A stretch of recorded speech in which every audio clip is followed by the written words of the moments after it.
Përshëndetje miq të emisionit Glamur. Një takim tjetër ky i radhës. E diela është servuar gjithmonë mbi temat e kulturës, temat të cilat vinë mbi artin, temat të cilat gjithmonë janë një diskutim shumë i këndshëm për mbrëmjet të cilat servohen.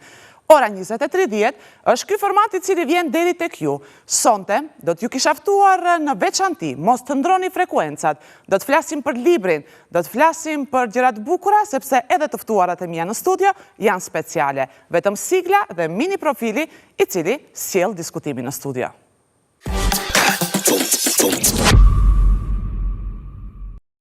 Kur gratë lexojnë, ato nuk ndriçojnë vetëm veten, por edhe brezat që vijnë pas tyre. Në çdo faqe të lexuar, gratë gjejnë forcën për të folur më fort, për të dashur më thellë dhe për të ndëruar më larg. Kur gratë mblidhen rreth një libri, nuk ndajnë vetëm mendime, por ndërtojnë një komunitet që rritet me fjalën.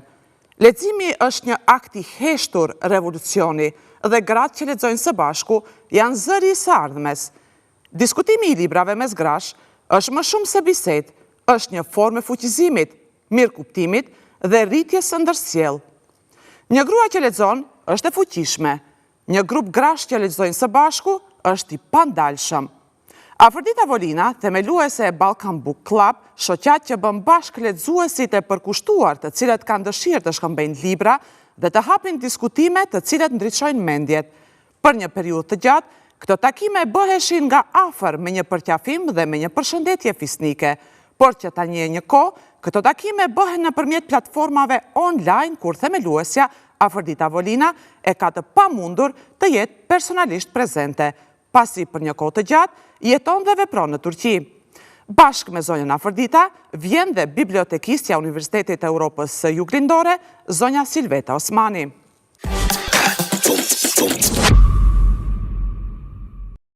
I kam në studio zonja Afërdita dhe zonja Silvete. Mirë se erdhët. Ju ftoj na bashkangjiteni në këtë pult. Mirë se erdhët zonja Afërdita. Mirë se erdhët zonja Silvete. Urdhëroni. Kënaqësi kam shumë bashkë me mua dhe shikuesit.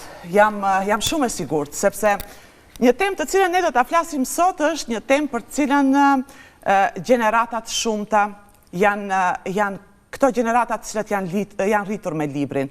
Libri i cili gjithmonë i ka shoqëruar pikërisht mendjet e ndritura, mendjet të cilat gjithmonë janë si harriç për popullin, për shoqërinë.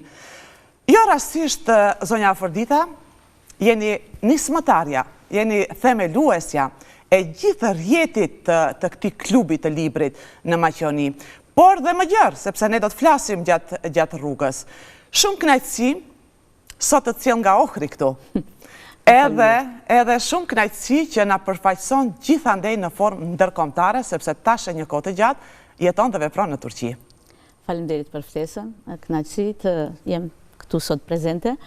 Edhe pse nesër udhtoj për në Turqi, ishte fat që ndodha të jem sot këtu. Po, është një rrjet i bukur i klubeve të librit.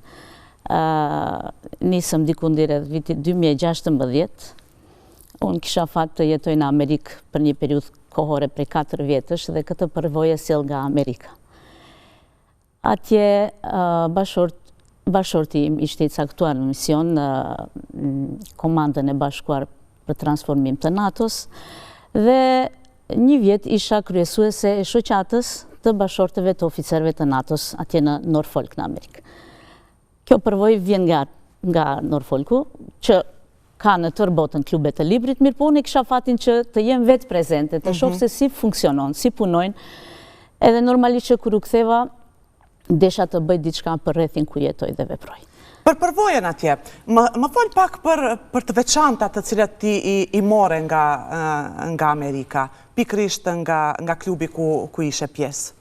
Ai klub ishte, më thënë, antare ishin bashortet e generalve dhe kolonelve amerikan, zonja pak më në moshë të them, të cilat kishin kohë të mjaftuar që të shoqërohen dhe organizoheshin një herë ose dy herë në javë në për shtëpitë e tyre dhe bënjen me rent. Nuk lexonjin shumë, mirë po e zgjidhnin një libër me tregime të shkurtra dhe në çdo një takim lexoheshte një tregim. Bashkarisht e lexonjim dhe mandej diskutonjim rreth atij tregimi. Më thënë për karakteret, për temën, iden e atij tregimi dhe ishte shumë interesant, mbi të gjitha ishte mirë se shoqëroheshin zonjat ndër Medvedi, krijonin atë rrjetën e njoftësive mandej për sende tjera, do të thënë, gjithmonë një rrjet më i madh i njoftësive, i miqve të ndihmon në jetë, për çdo gjë. Patjetër. Këtë e pam edhe neve me klubet tona tash që ma funksionojmë vitin e ardhshëm, kemi për vjetor dhe 10 vjetorin e ekzistimit të klubeve, kështu që është një ndjenje bukur të jesh prezente rreth mikeve dhe të diskutosh për gjëra të ndryshme nga jeta, sepse secili një libër është një botë në vete. Kështu që gjithmonë ke tema për diskutime dhe atë tema të ndryshme, jo një lloj teme, po tema të ndryshme të cilat trajtohen në librat e ndryshëm. Po, do të ndërlidhem pak edhe me zonjën Silvete, sepse dua të mësoj rreth grupit të këtyre zonjave të cilat janë pjesë e klubit në Shkup, apo jo? Janë zonja të cilat janë bashkangjitur vetë, janë treguar të gatshme që të jenë pjesë e rrjetit e klubit, apo i keni ftuar ju? Zonjat janë që jetojnë dhe veprojnë në Shkup, mirë po janë të gjitha nga qytetet të ndryshme të Maqedonisë. Mirë po kemi edhe të Shkupit, normalisht. Dhe antarësimi apo ky grup është formuar me vetë iniciativë të atyre që kanë dashur aty, mirë po mënyra se si bashkangjiten antarët në grup kemi një farë forme që nuk është shumë e formalizuar, po për të ruajtur ajo transparenca dhe respektin e të. Më thënë, paraprakisht një person nëse donë të jetë pjesë e asaj, se antarësim nuk kemi në mënyrë formal, po në qoftë se donë të jetë pjesë e këtij grupit, klubit e librit, shkruan ndonjëherë prej antarëve dhe gjithsesi neve kemi një si koordinatore të jo formalizuar, por që udhëheq një farë forme zonjën Mërgime, e udhëheq ndër vite klubin, edhe diskutojmë në grup në mënyrë të hapur, në mënyrë të transparente, me dakordimin e të gjitha antarëve, prezantohet personi që donë, dhe në këtë formë, pas dakordimit, bëhet pjesë e vjen një takim bahet, diskutohen ati shef vetën a i pëlqena, se gjithsesi duhet jetë edhe një ambient që të jenë... Dhe në pas asaj bëhen antare të këto. Kemi që kemi ftuar ne, kemi propozu të njëna prej atje dhe ka disa që kanë dashur me vetë dëshirën e vetë. Sa është numri sot i zonjave në Shkup?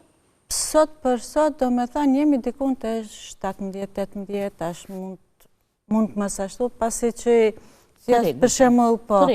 Të rregullta, për shkak se kene disa periuda që për do një periud caktuar, me do një detyrë, do një angazhim të caktuar, mund të largohen për të shkëputen, mirë po gjithsesi rikthehen, ato janë të mirëseardhura patjetër. Po, zonja Vërdita, jam shumë kurioztare të di për rrjetin e klubit të leximit.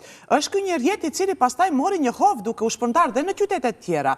Po këta zonja nga Struga, nga Shkupi, nga Gostivari, nga Tetova, të cilat kanë funksionuar si një trup i vetëm, se nuk jeni organizat, ju jeni vetëm zonja që e doni librin, që e pëlqeni librin, po dhe që keni nivelin e diskutimit, sepse ky takim do dhe nivelin e diskutimit, do të nxjerrësh diçka nga i libër të cilën ju e lexoni bashkarisht aty. Ma përshkruaj pak këtë hovin e... Si mori hovë. Po, fillimisht, dhe me thënë, unë kisha në Facebook rrjetin e ishtë nxënëseve të mia nga Struga, të cilat ishin të martuara këtu në Shkup, edhe e hodha si ide. u mirë prit, dhe takimi i parë u realizu në shtëpinë time bile. Ishim 6 apo 7 zonja, mund t'i cek bile ato, ishte Mërgima Ajdini, ishte Zera Shaqiri, Merita Pasholli, ishte Besa Dërndar, motra ime, Mimoza Jonuzi, e tjerë, e mandej, bas takimit të parë, sikur e pëlqyem, na me erdhi mire dhe fillum se cila prej nesh të ftojmë nga një shoqe. Të rritet numri. Të rritet numri, u afrua pasionare Arslana e Adelina Gega nga fillimi.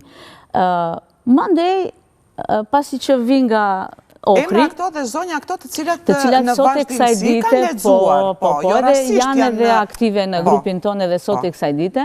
Mandej, pasi që vi nga Ohri, dhe kam një rreth të gjanë në Struk, vendosa që edhe në Struk. Pas ju themelun këto 2 klube, ishim në një emision televiziv, edhe aty më pyetën, a mendoni ta zgjeroni rjetin? Edhe jam përgjithë sigurisht që, po pse jo, do ishte mirë. Mandej u kthym përsëri dhe me Mërgimen mendojmë, po pse mos, neve kemi, çdo kund kemi mikeshat tona, shoqe, pse mos e shfrytëzojmë këtë të bëjmë një rjet, do të thënë ideja aty lindi nga pyetja e një gazetare, që neve e mirë pritëm, edhe normalisht të gjitha anëtarët e klubit, posaçërisht Mërgimi është si kohë themeluese, mund të them, se të dyja, çka kemi bërë bashkë kemi bërë me atë. E morëm rrugën edhe filluam në Gostivar, në Tetov, në Dibër, në Ohër, në Prishtinë, në Kërçov. Dhe vitin e parë të gjitha këto klube funksionojnë shumë mirë. Mandej në Augsburg të Gjermanisë. Do flasim pastaj për këtë rjetin ndërkombëtar, sepse ju, zonja Afrodita, jeni zgjeruar, edhe jeni për të përshëndetur për këtë nismë. Po, unë dua të di pak në përzgjedhjen e librave të cilat ju i bëni. Ka libra të cilat ndoshta dhe i keni lexuar prej vitesh, po që dëshironi t'i ktheheni dhe për një arsye shumë të fortë ndoshta, për temën të cilën e trajton autori aty dhe për diskutimin të cilën ju mund ta nxirrni prej këtij libri, se kështu e mendoni apo jo? Jo vetëm formën argëtuese, por dhe për të nxjerrë diçka nga... Që të funksionoj një grup, duhet që fjala e çdo kujt të dëgjohet në atë grup. Po, dhe të respektohet. Edhe këtë kemi neve bazë, do të thënë një normë të cilës i përmbahemi. Secila antare e grupit ka të drejtë dhe obligim të propozojë një libër, të cilin e kanë lexuar, se kanë lexuar nuk ka lidhje. Dikundi rreth muajve tetor, nëntor, përpilohet kalendari vjetor. Arsyen, duhet ta thot pse e përzgjedh këtë libër? Jo, s'ka nevojë, do të thënë është dëshira e saj dhe ne duhet ta respektojmë dëshirën e asaj anëtere, sepse secila prej nesh do të propozojë një libër, edhe nuk i përzgjedhim libra, do të thënë mund të jenë autor shqiptar, edhe autor të huaj. Me rëndësi është që të ketë libra, a do jenë në formën PDF, apo do jenë, të mund të gjejmë librat edhe të mund të lexohen. Do me thënë, respekti është në pikë të parë. Mandej, secili grup e ka një koordinatore që mund të ndrohet njërë në vjet, ose mund të vazhdohet, koordinatorja nuk është kryetare. Ajo është vetëm si shtytëse apo nxitëse, ajo e cila e mban punën e grupit në, do me thënë, të ketë rrjedhshmëri. Rrjedhshmëri, po. Secila propozuese e librit, në muaj lexohet një libër. Secila propozuese e librit mundohet që të gjejë librat, t'ju ndihmojë antarëve tjera që të mund ta lexojnë, do të thënë, bën shtytje nëpërmjet Viber apo a e lexua deri ku jeni, si jeni, kur mund ta bëjmë takimin, e organizon takimin. Dhe e moderon librin, do të thënë, diku 20-25 minuta flet për karakteret, për temën, për idenë e librit, dhe hap diskutimin. E tashi, një rregull tjetër është shumë e rëndësishme që librat nuk guxojnë të humben. Do të thënë, pasi dorëzohen, një libër mund të shkojë në 4-5 duar brenda muajit apo 2 muajve, ai duhet të kthehet përsëri te pronarja e librit. Dhe gjatë diskutimit respektohet fjala e secilës. Ndëgjojmë, nuk kundërshtojmë, sepse secili një person ndryshe e përjeton librin kur e lexon. Po, hapni dialog mes njëra tjetrës? Patjetër, do me thënë, për mendimin tim, kështu po. Dhe me thënë, jo në formë të kundërshtimit, po thjesht se cila e shpreh mendimin e vetë dhe kështu mësojmë për njëra tjetrës.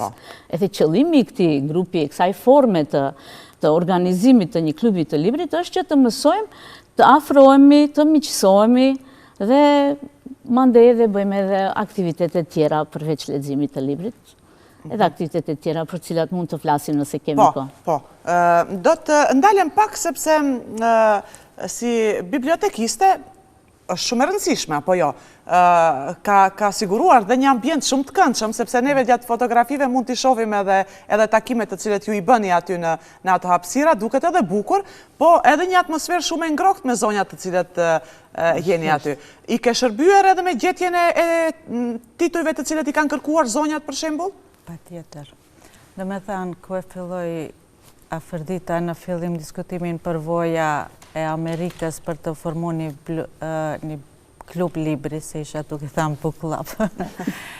Por neve përvoja në Amerikës e në vitet e fillim të karrierës si bibliotekiste, neve kishim partner Universitetin Amerikan dhe na dërgun atje një trajnim.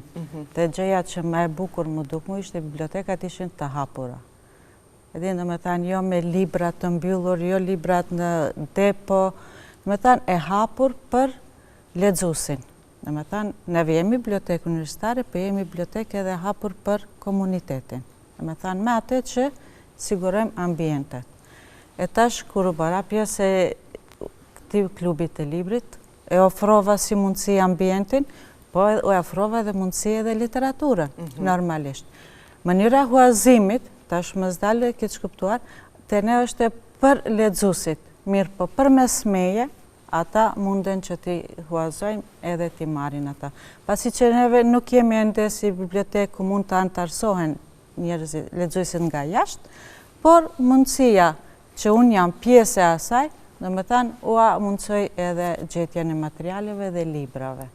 Do me thanë këto përvojat e ndryshme dhe me persona që mundesht ti realizojsh, se do me thanë do njerë nuk është vetëm të shofish atë Amerikën, atë bibliotekën e bukur, por nëse nuk i ke njerëzit që të përkrahin edhe njerëzit që e mbështesin duke e shfrytzuate, është e kotë. Do me thanë, në aspekt literature, në aspekt ambienti, në aspekt të gjithë shkajt, neve jemi të hapur edhe gëzohem pa mas kur kam kuptu. Do me thanë, edhe ideja që ka një klub libri, para se të shoh emisionet janë pikërisht fëmijët e këtyre që i kemi pas neve studentë. Dhe me që jam e hapur me studentët ka mami në takimin e librit, ka kështu. Në me thani kam pas studentët fëmijët e zonja Mërgime kishte djalin, zonja Fërdita kishte vajzën, edhe jam pak e hapur edhe me studentët janë shumë ashtu edhe ato më tregun për këtë. Dhe prej atëherë e kisha atë idenë që të jem pjesë e asaj, edhe që ato sigurojshin për mes fëmijëve të atyre literaturën edhe para se unë të jem pjesë e kësaj. Të jesh pjesë e klubit. Po, deshet ndërlidher zonja Fërdita. Po, një sekret do të tregoj tani, se vetën e kishim target neve prej në fillim, duke e ditur se kështu që kishim dëshirë të jetë antare e klubit edhe gjetëm mënyrën se si të jetë. Me shumë kënaqësi. Sa bukur kur e sheh këtë energji që funksionon mes dy zonjave, pikërisht ku i lidh një qëllim i vetëm, është libri apo jo. Po.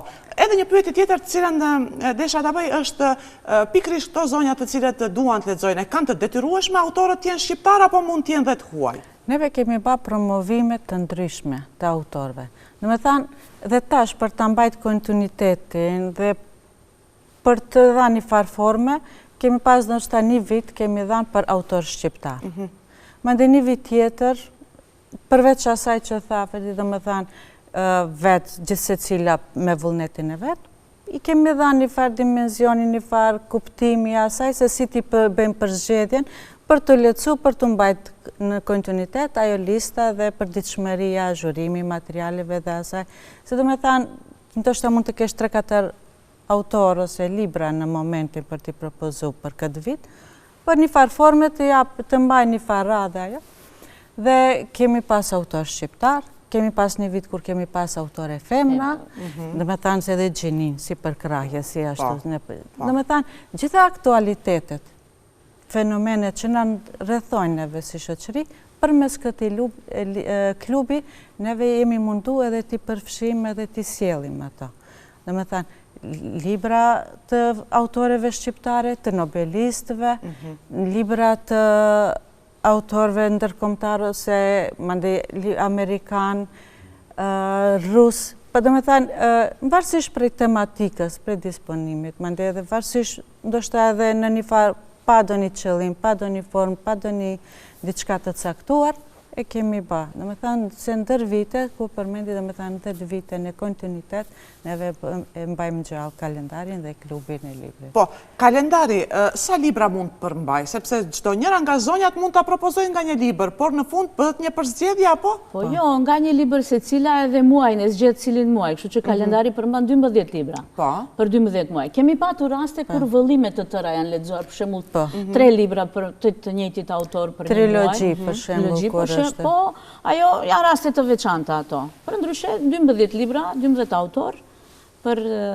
zakonisht edhe në verë bëjmë nga një pushim një muaj, se dini si është vera në gjeshur është. Tash edhe dimrin, dhjetorin e kemi muaj festiv. Do me thënë, në mënyrë të, me thënë, një librat e të në mënyrë mas solemne e përgëzojmë e festojmë atë që jemi bashkë. Se krejt e kemi pasion libri, për jemi krejt me profesionet të ndryshme. Me profesionet tjera, po, e kuptoj, po.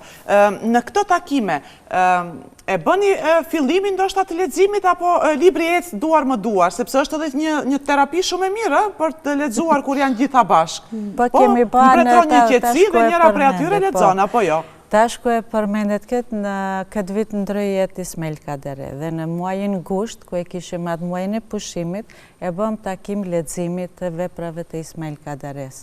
Në zonja Zera Shaqiri, që e përshëndesim, na mlodhi në shtëpi në një ambient shumë të mirë dhe aty bëm edhe lexim të veprave të Kadares dhe shënuam jetën veprën e Kadares dhe ishte diçka shumë e bukur. Unë e kuptova që këto zonja nuk duhet të kenë një profesion të caktuar për të qenë pjesë e klubit. Po, zonjat të cilët janë dhe shijojnë pensionin, mund të jenë pjesë e klubit? Mundem patjetër. Neve mund të krenohemi tani që kemi grup mosha të ndryshme, domethënë në të njëjtin që nuk janë aktive në profesion, por që sigurisht mund të marrin pjesë edhe pensioniste, edhe studente bile tash në ardhmëri do marrim iniciativë më tepër edhe mosha marrinore ti kyçim nëpër grupet, se ashtu të krijohet një traditë, domethënë, po për zonjat në pension është shumë një aktivitet i bukur, pasi që kanë kohë të mjaftueshme dhe nuk rinë të vetmuara në shtëpi, po thjesht vazhdojnë me aktivitetet e tyre. Pasi që, si thamë, klubi tani nuk është vetëm që takimet e mujore për lexim, më thënë ka takime ku shkojnë bashkë ndonjë film të shohin në kinema shkohet, ose në teatr shkohet, ose bëjnë të mbramet festive. Më thënë mënyra të ndryshme, kretë mbaret nga kreativiteti i antarëve të klubit. Çfarë ide do të hidhet në tavolinë, do të përkrahet edhe realizohet një aktivitet. Vizita e panaireve, për shembull, në panairin e Tiranës kemi shku disa herë, vizitojmë në Prishtinë, në Shkup. Zonja Vërdita, të bie shpesh të lëvizisht në këto qendrat e mëdha botërore dhe unë besoj që je shumë kurioztare të mësosh pikërisht për këtë aktivitetin të cilën ti e bën në vendin tënd të lindjes. More diçka nga gjithandej ku ke shëtitur? Po përpiqem të marr edhe atë ta shpreh kur kthehem këtu në vend të bëj diçka. Me vërtet përpiqem shumë. Unë mbaj mend si e vogël, domethënë puna kolektive ishte pak ma e favorizuar atëherë për të mirën e gjithë shoqërisë, që tani shumë pak haset. Kështu që në vendet e botës shumë bëjnë në atë drejtim njerëzit. Kështu që unë kam dëshirë që tash për tash nuk jam këtu, nuk jetoj, edhe një vjet kemi në Ankara, po kur të kthehem, përsëri të jem mjaft aktive në rrethin tim, sepse shiqoni neve e kemi... Të ka ikur diçka nga kjo pjesa që nuk je aktive në Maqedoni, zonja Vërdita? Ke ndonjë pakënaqësi ndoshta? Jo, pakënaqësi jo, sepse unë shumë shpesh udhtoj, shkoj e vi. Edhe pse unë fare në fillim të emisionit thash që ti në një formë të drejt për drejt nëpërmjet platformave të ndryshme online, je pjesë e rrjetit. Nuk shkëputesh sepse unë ndjek punën e të gjitha klubeve. Dora yte duhet aty, me patjetër. Besoj që jam e mirë se ardhur, do me thënë shoh që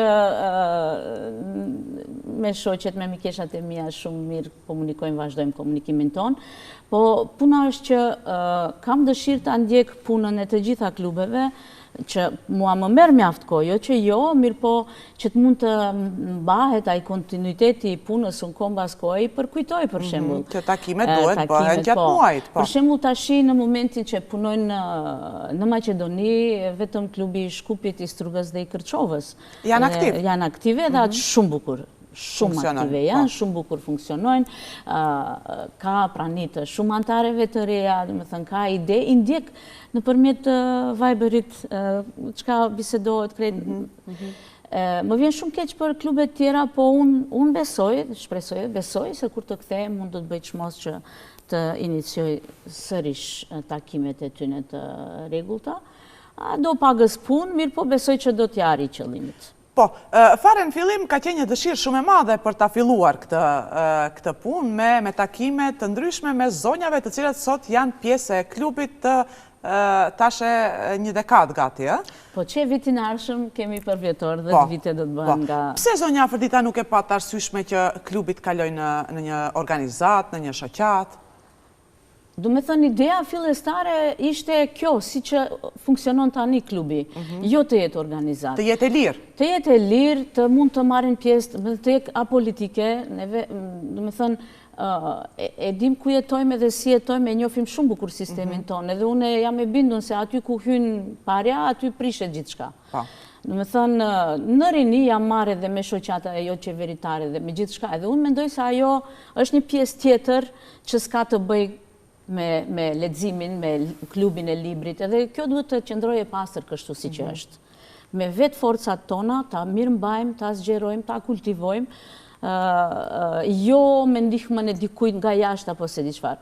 Kështu që vendosëm, nëse duam ta mbajmë, neve mundemi vetë ta mbajmë. Edhe për atë arsye edhe në Facebook, i kemi të gjitha klubet e kanë faqen e vetë në Facebook, dhe të gjitha ato faqe ngërthehen në të njëjtën Balkan Book Club fanpage. Edhe aty takohen të gjitha aktivitetet e të gjitha klubeve, aty promovohen, postohen, dhe kështu që shohim se cili klub çfarë lexon. Nëse e vërejtët, aty neve shkruajmë edhe një raport të vogël në secilin takim, raport për takimin, librin, autorin, kështu që mund të rikthehemi vite mbrapa edhe të shohim çka kemi lexu, kush ka qenë prezent, e si e kemi kalu takimin. Janë do kujtime shumë të bukura. Po, zonja Silveta, kam nevojë të di rreth pikërisht këtyre zonjave të cilët vinë aty, sepse kemi theksuar që nuk e ka parë asyshme zonja Afërdita që ky klub të kalojë në një shoqat, të jetë apartjak. Po zonjat të cilët vinë të klubi duhet zhvishen nga përkatësit politike, fetare, dhe tjenë aty vetëm zonjat të cilët e duan librin. Kaq? Është e vërtet se aty duhet jenë zonjat që e duan librin. Ato mund të kenë, dhe me thënë atë petkon politik, mund të kenë atë petkon hulumtues me projekte të mire në diçka. Mirë po, neve edhe kur i diskutojmë këta çështje, qoftë politike, qoftë diçka tjetër, jemi me një maturi shumë, dhe me thënë me një respekt, pa hyrë thellë shumë diskutimeve të tjera, dhe me thënë neve nuk është se i shmangemi debatit ose i shmangemi përgjegjësisë për të marrë diçka më tepër për një aktivitet, por duke ditur sepse që mund të devijon, mund të del jashtë pritshmërive dhe qëllimeve, a është diçka e shejtë për të gjitha zonjat, do me thanë ky takim, se do me thanë kjo të rritë, të ngritë shpirtnisht, po edhe intelektualisht. Do me thanë mënyra se si debatojmë, është edhe një rritje. Sigurisht, do me thanë respekti reciprok që është ndërmes zonjave ndër 10 vite, nuk është pak. Kishim pandemi, edhe aty nuk u çkyqëm. Do me thanë, të gjitha neve i shfrytëzojmë ato resurset që si vinë, qofta jo. Po janë që ta me forca tona. Patëm platformë Zoom, e arritëm, pas që një lloj problemi. Në më thalë, një terapi shumë e mirë. Një terapi shumë e mirë. Mjetet materiale, mjetet ato intelektuale, në qoftë se nuk e ka në atë shpirtërore, në më thalë nuk di ku është satisfakcioni. Nuk arrijet kënaqësmëria. E andaj këtë e rrym diçka shumë të shejtë të gjitha zonjat. Se për të gjitha është ba një hapësirë, një vend shoqëror për prekje, për arritje të veta të qëllim shpirtërore dhe intelektuale, si që tash fillim. Me thanë ku thatë caktimet e temave, për shembull neve mbrim në një pikë që kur arrim një temë të një libër që është diçka që na tangon gjitha, jemi edhe emocional, edhe bashkë ndjejmë me njëra tjetrën. Sigurisht, po. Edhe prandaj nuk është diçka e vogël për ta prish. Se do me tha nuk ja vlen, është diçka shumë e mirë. Aty jemi grup mosha të ndryshme, mandej. Në më thanë edhe për të arrit, kjo është varianti ma i mirë, kjo e mbetura si... Po, një shembull shumë i mirë si mund përkra gruaja gruan. Dhe për të mbajtë njëra tjetrën dorë për dore në sfidat të cilët mund të jep jeta. Studente deri në pensioner kemi në grupe. Ju edhe jeni shoqëruar nëpërmjet klubit, apo jo duke... Performancat normalisht i kemi të ndryshme dhe në qoftë se nisim në atë pikë, atëherë ma ndryshon komplet koncepti.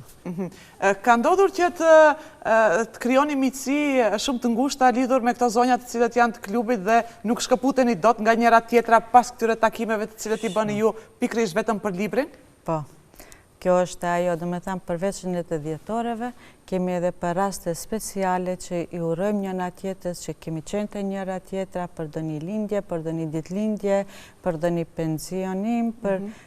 Do me thanë, gjithë shka kemi shënu dhe është një afërsi e shkëlqyer dhe do me thanë shumë e mrekullueshme. Po profesionet e njëra tjetrës i ndihmojnë njëra tjetrës në një fushë caktuar ndoshta? Po, ndoshta edhe në atë duke pasur një mendim ndryshe, edhe këshilla, edhe të menduarit ndryshe të jep të ndihmon në profesionin tanë. Dhe me thanë, ajo mënyra që ti të nxjerrën prej asaj se si përzgjedhja librave, nëse ti vetëm lexon libra historik, ti nuk arrin të zgjerosh edhe të bësh më mendje hapur në fusha tjera. Po ashtu njëjtë është edhe me profesionet. Dhe me thanë, të zgjedhurit një problem momental që mund ta kesh në punë, duke diskutuar me dikën tjetër që ka gjetë një mënyrë tjetër, edhe ai është ndihmë në profesionin tanë. Dhe me thanë, aty ku e ushtron vetveten. Po. Zonja Afrodita, do të kthehem tek rjeti. Rjeti kaloi në ndërkombëtar tashmë, sepse studimet e tua kanë qenë pikërisht që ky rjet të zgjerohet dhe të jetë sa më i kapshëm për të gjitha zonjat të cilat e duan librin, të cilat lexojnë, të cilat janë të logjikshme, sepse temat të cilët sillen brenda një libri duan dhe diskutimin pastaj kur ju i bëni takimet. Unë nuk besoj që edhe këtu ke bërë ndonjë përzgjedhje të emrave kush do të jetë pjesë e klubit. Janë të hapura dyert, urdhroni ejani që t'jemi pjesë e rjetit ndërkombëtar. Funksionon Turqia, funksionon Gjermania, pastaj? Amerika kombaskoa, New Jersey. Kemi një grup në New Jersey të Amerikës. Edhe Kroacia? Në Kroaci u bë një përpjekje edhe atje kombaskoa në Zagreb. Funksionon shqiptarët që jetojnë dhe veprojnë në Zagreb. Në Prishtinë, pak më dobët, në Augsburg punojnë, janë shqiptare nga troje të ndryshme, mblidhen edhe aty kombaskohe, edhe në Turqi tashi, pasi aty janë veta, aty funksionon shumë bukur. Para 2 vite e dharë si ide në shoqatën e bashorteve të atasheve të mbrojtjes, të cilët nga gjithë botat që janë në Ankara, janë dikundi rreth 70, po klubi është tash dikundi rreth 15 gra aktive, të cilat mire njohin gjuhën angleze, se aty vetëm në anglisht mund të diskutojmë, kemi nga gjithë bota antare, kështu që funksionon bukur. Bukur. Tani ma thuaj pak të përvojën e autorëve të cilët përzgjedhin këtu, mes zonjave në Maqedoni, dhe autorëve të cilët i përzgjedhin këto zonja ndërkombëtare të cilët vinë nga shumë vende. Çfarë duan ata të lexojnë dhe çfarë duan zonjat tona të lexojnë? Shi është shumë interesante. Sepse e ke edhe kalendarin e tyre, e ke edhe kalendarin e zonjave në Maqedoni. Mund ta bësh këtë analizën, ëh? Shumë interesante është se këtu për shembull neve lexojmë autorë të huaj të cilët janë mirë të njohur botërisht. Ashtu? Kurse aty vinë fillimisht e hodha si ide që secila antare e klubit të propozojë një autor të shtetit të tij, i cili është i përkthyer në gjuhën angleze. Edhe normalisht që duhet të na mundësojnë edhe librin që të mund të lexojmë. Mirë po, pas një kohë parë se ajo po bën problem se jo të gjitha shtetet kanë mundësi të propozojnë, do të thënë antarët e shteteve të ndryshme të propozojnë një autor të atill, edhe atëherë tham, okay, përzgjidhni juve cilët autor doni. E tashi kanë dalë autorët, përmendesh s'mundem të tregoj për momentin, po autorët të ndryshëm. Jo, jam kurioze të di vetëm temat. Ati ka edhe tema psikologjike. Ta kuptosh pse. Ati ka edhe tema psikologjike, ka edhe trajtojnë edhe tema për shembull për si të zhvillohet një personalitet, si të mundet të komunikoj me personalitetet të ndryshme. Po. Ka lloj libra. Shoh që edhe kanë dëshirë të lexojnë edhe autor turq. Për shembull, Elif Shafakun rregullisht që 2 vite e propozojnë Elif Shafak ose Orhan Pamukun. Ka dallim, po jo aq dallim i madh. Domethënë, sërish, edhe aty bëhen pak më ndryshe takimet, me ushqime, me sende, në për shtëpi bëhet. Jo si këtu, për shembull, këtu e kemi në bibliotekën e Shtulit, ato të Strugës e bëjnë në një zyrë atje të ndonjë organizate, kanë dhënë edhe rregullisht takojnë aty. Augsburgu për shembull në ndonjë restoran i bën takimet etj. Po këtu në për shtëpitë tona e bëjmë pak kalendarin sërish, kalendarin vjetor, i dim edhe datat e caktuara kur do të vinë në shtëpinë time dhe cili libër do diskutohet në shtëpinë time. Pas një muaji te shtëpia e tjetrës. Edhe kjo shoqërohet me një mëngjes. Hajmë bashkë mëngjes aty, diskutojmë, fotografohemi, edhe kështu është pak më tepër si punë qefi. Po është mirë, jam e lumtur që funksionon. Edhe kam marrë hovë, si mjetë për shembull nuk kam qenë unë koordinatorja e grupit, se vjet isha unë koordinatorja, si mjetë është një nga Malezia, edhe shumë bukur funksionon. Po. Kur thua kjo është punë qefi, takohemi, hajmë mëngjes, bisedojmë, diskutojmë, qeshim, përqafohemi me njëra tjetrën, urojmë për gjërat bukura që kanë ndodhur mes familjeve të njëra tjetrës, dhe pastaj diskutojmë mbi librin të cilën e kemi lexuar. Jo rastisht desha të di pikërisht për autorët, për temat të cilat i zgjedhin zonjat nga Europa dhe zonjat të cilat ndodhen në Maqedoni. Sepse libri ndonjëherë nuk lexohet vetëm nga qefi. Librin ka në të shumtën e rasteve sot e lexojnë edhe nga nevoja. Edhe nga nevoja, sigurisht këto tema... Librat që janë frymëzues. Frymëzues, po. Për të bë biznismen, apo për të ditë se si të... Apo dhe për të medituar. Për të medituar, ka lloj-lloj... Për të mbështetur shëndetin mendor. Ashtu libra akoma nuk po, s'është çuditë të ardhmen, sepse me kalimin e kohës edhe neve ma krijojmë forma të reja edhe të shoqërimit, po edhe leximet, librat ndryshojnë, domethënë, kështu që asgjë nuk përjashtohet. Është thjesht çështja e kreativitetit të antarëve të grupit aty që janë. Po, të grupit, po. Po kur e mendon, sepse zonja Silvete ma theksoi pak që edhe grup mosha ka dallim, edhe kur grup mosha është ndryshme, edhe ka dallimin mes njëra tjetrës, edhe shihet janë të ndryshme, apo jo. Pastaj një mosh pak më e shtyr mund të ketë preferencat të lexojë libra historik, një tjetër libra shkencor, por gjithmonë bini dakord për librin të cilën do ta fusni në kalendar. Kjo është e bukur e klubit të librit, domethënë se aty në atë formë del prej asaj botës tande, domethënë, dhe bësh më e hapur edhe në shumë dimensione. Domethënë të rrit, të ngrit më tepër, edhe ndoshta ne edhe si zonja Po mos ishte kjo klubi librit, zdeja do ishim taku në do një kontekst tjetër, apo? Dhe shofi sa mrekullueshëm për shtaten. E kjo është ajo libri që ta jep atë mundësi duke lexuar, duke zhvillu veten, duke eksploruar në fusha të ndryshme. Dhe kjo është ajo bukuria e klubit e librit. Me ta përveç ushqim që ta dhe shëndet mendor, ndoshta ajo është terapia shëndetit mendor, ndoshta që diskutojmë edhe jemi të hapur edhe të përkrahura për njëra tjetrës. E ku thatë përkrahjet, për shembull, neve kemi një antare, kemi Afërditali unë që ka filluar dhe të bëhet shkrimtare. Me thanë lexon libër, ne jap librin, kemi moderu librin e asaj, po është edhe shumë e hapur për kritikat, për atë të japin mendimet gjithse cila për librat e veta, pasi është në fillim të karrierës së saj si shkrimtare. Me thanë, përkrahja ekziston dhe kjo është ajo ndryshimit ku tha të autor të ndryshëm, të autor vendas, po autor edhe ku e ke antarët e grupit. Kemi 2-3 antarë aty që veç ma kanë filluar edhe të shkruajnë libra. Sa bukur. Edhe Mimoza Januzin Mimoza, mund të përmendim. Ajo vite të tëra për shembull kishte një përmbledhje poezish, që nuk e merrte Mimoza ka qenë ftuara ime. Nuk e merrte guximin të edhe romanin edhe poezitë kemi bërë këtu për publikun të hapura. Zonja Afërdita, edhe një pyetje tjetër e cila më tangon. Kemi folur për këto zonja të cilat janë të veshura me një profesion dhe të cilat e kryen një punë të caktuar në vende të ndryshme, institucionale apo edhe private dhe të tjera.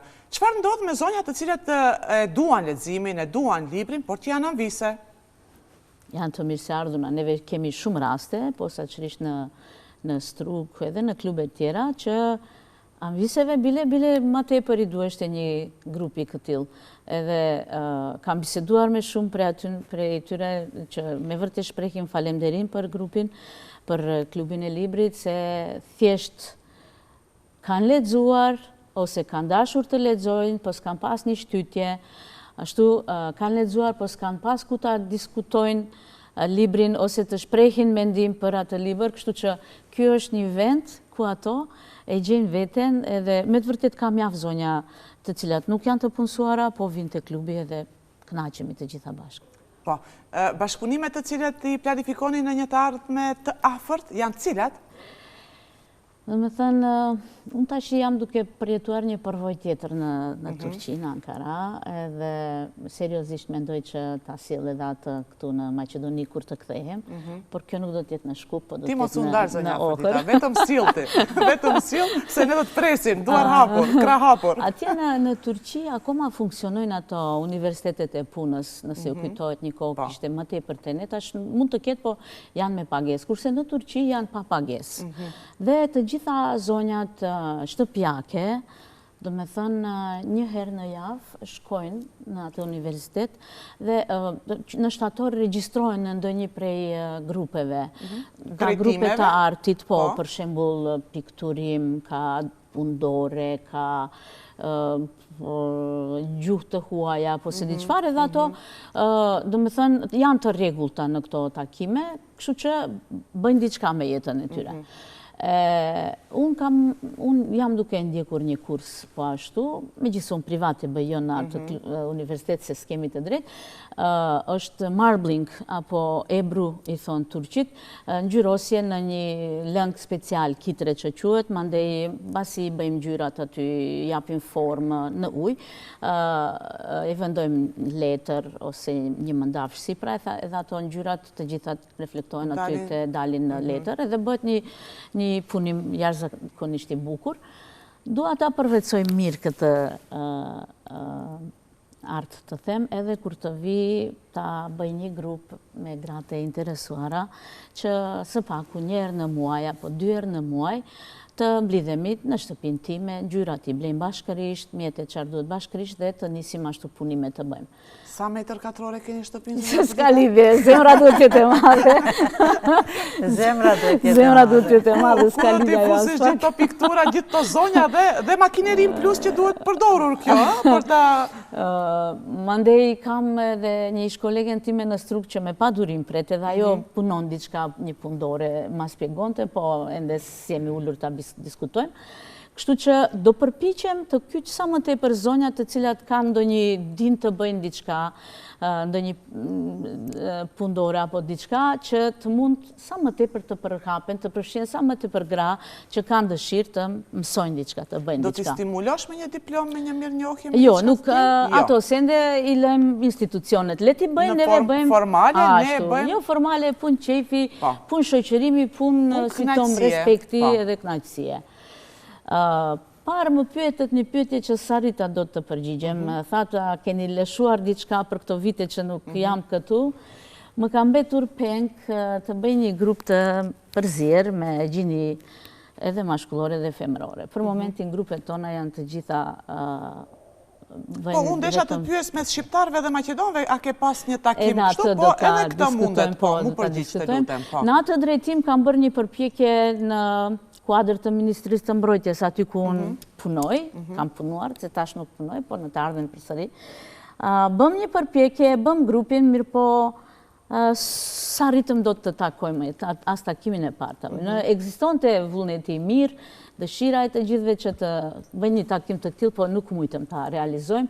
Shtyeshte disa herë takimi, më në fund thash, mes burrave dhe grave? Po, aty ishte mes burra dhe gra, Maqedon, Shqiptar, të gjithë të përzierishim. Kurse tani dua që të kyqet edhe gjinia mashkullore në grupet tona, por grupet ekzistuese kanë kriju atë konformitetin e vetë brenda grupit edhe sikur zorë, vështirë shkon kjo, po në të ardhmen shpresoj që do të inicojmë grupe të reja, ku do të mund të përfshihen të dyja gjinit, bashkë të diskutojnë librat. Këtë e kam target për të ardhmen, një qëllim, një synimin tim për të ardhmen. Po, kurse zonja Silvete, çfarë sillet në klubin e librit në Shkup? Ka ndonjë të re? Dëni të re është tash e reja me 23 prill, është dita ndërkombëtare e librit, dhe për këtë ditë në biblioteka jonë, pasi ne me vite organizojmë këtë, vendosa ta bëjmë në Shkup. Dhe këtë që ta bëjmë në Shkup me pjesëmarrësit e klubit e librit, që do të im japim mirënjohje, ku e përmendet parës mirënjohje, dua të shpërblej me një mirënjohje se është një kontribut i jashtëzakonshëm për këta zonja që japin për shoqërinë.